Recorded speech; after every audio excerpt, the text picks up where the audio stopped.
بسم الله الرحمن الرحیم. نننی درس کې به حروف هجا لیکو د خط نستعلیق کې فارسی په طرز باندې. زما سره مختلف قلمونه دي: کلیګرافي یا هم الخطاط. الف،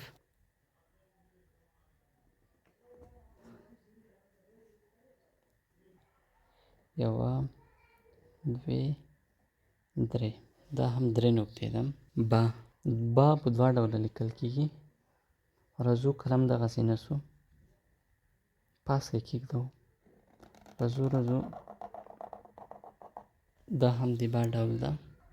دغه حصه د لیکې نه تقریبا 4 نقطې پاسه ده، یعنې دغې با حصه به د دغې لیکې نه 4 نقطو برابر پاسه وي، او دغه حصه به د لیکې سره پیوستې تر اخره پورې.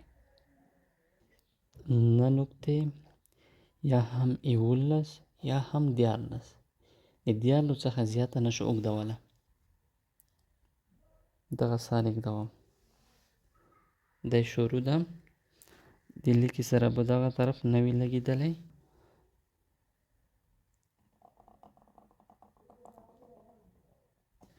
ګوره، دغه طرف د لیکې نه د دغې لیکې نه جدا دي، پیوست نه دي. البته مین څخه دا د لیکې سره لګېدلې ده. دا هم تقریبا 5 نقطې ده. د 5 څخه به زیاته نه وي. دا ساحه یې هم شاوخوا 1.5 یا 1 نقطه راځي. جیم ډېر مهم توری دی. ګورئ، ابتدایي دغه ډول ده. قلم یې دلته کېږدولو، نو راځم په دغه طرف لګوم.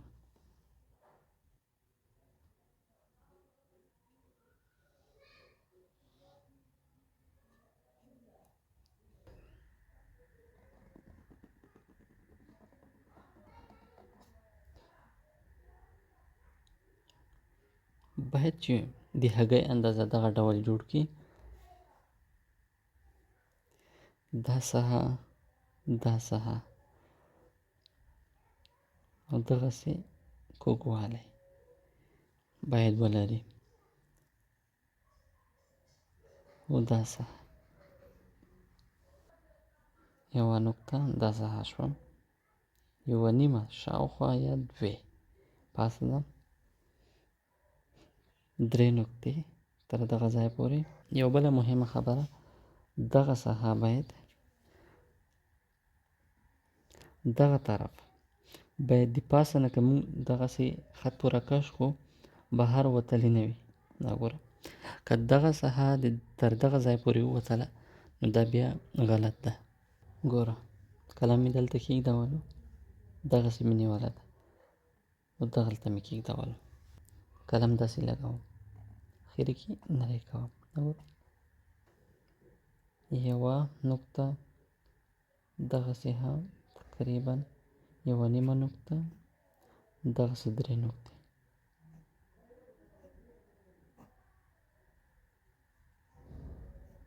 یوه تقریبا 2، 1، 2، 3.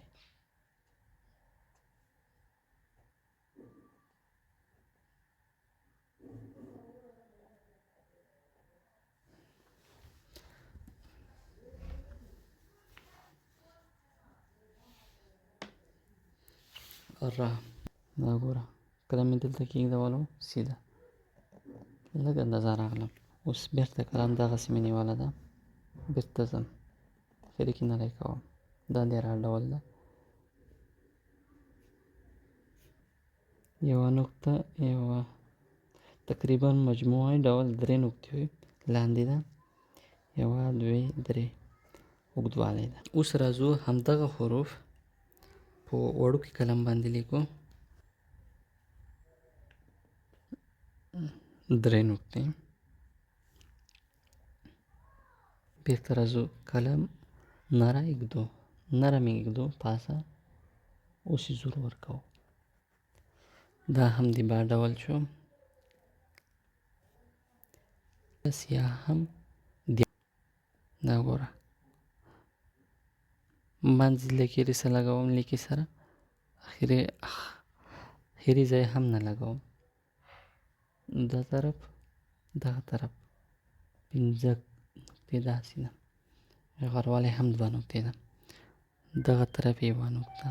جیم ګوره قلم نره اکدم زور نه ورکوم، بیرته داسې راځم تر دې ساحې پورې، اوس زور ورکوم، بیرته اخري کې هم نری کوم، دا ساحه به هم نه ووتلي، دا به هم دې هګۍ غوندې شکل جوړوي، دا ساحه دغه ساحه او دغسې د پاسه په شکل باندې دی. راځو دالته ګوره قلم ایږدو بیرته نری ایږدو، د پاسه په څیر باندې 1 نقطه مجموعي 2 نقطه او داسې 3 نقطې. را قلم ایږدو اوس یې داسې ګچ ورکوو کش کوو یې، مجموعي 3 نقطې دغسې هم 3 نقطې.